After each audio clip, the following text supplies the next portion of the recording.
Controversy over unpaid oil and gas royalties owed to the state has been partially resolved by a bill that passed the legislature. But the dispute is ongoing over how many years back the state can collect payments.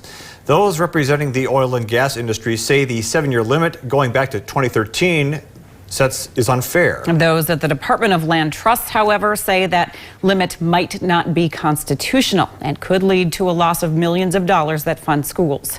Reporter Maddie Beertemple has more as we lead local in our top story.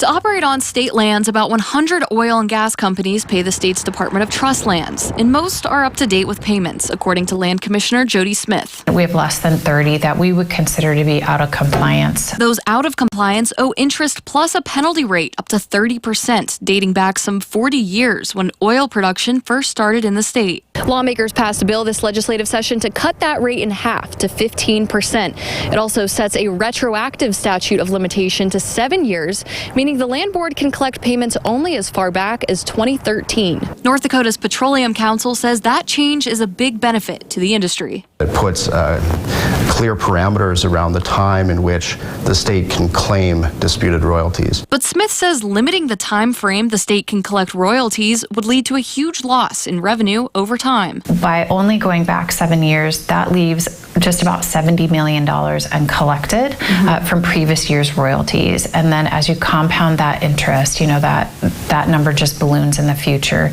About 90% of that money goes toward the Common Schools Trust Fund, which supports North Dakota students. In this next biennium, it's going to be about 15% of the cost of every child to go to school. We fund by far the greatest percentage of the cost of every kid to go to school in the nation. Smith says limiting payment collection conflicts with the state constitution and could be challenged by the Land Board. The board has some offers, we'll say, to take under consideration next week, and in that then they will need to have a conversation about that retroactive applications. But the retroactive application is welcomed by the state's Petroleum Council, which represents more than 650 companies in the oil and gas industry.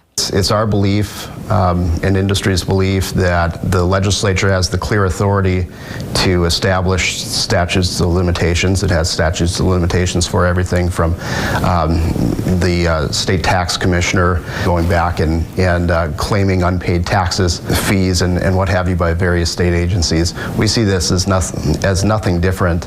Pelton says the deadline creates clarity and resolves a long-standing issue. Having that certainty that provided by House Bill 1080 is going to go a long ways in driving resolution of the unpaid and disputed state royalty issue. Land Board members will discuss the retroactive application of the bill when the group meets Tuesday. Reporting in Bismarck for KX News, Maddie Beertemple. Those on the Land Board include the Governor, Secretary of State, Attorney General, State Treasurer, and Superintendent of Public Instruction. Smith says they may not make a decision on the bill at next week's meeting, but likely will by June. North Dakota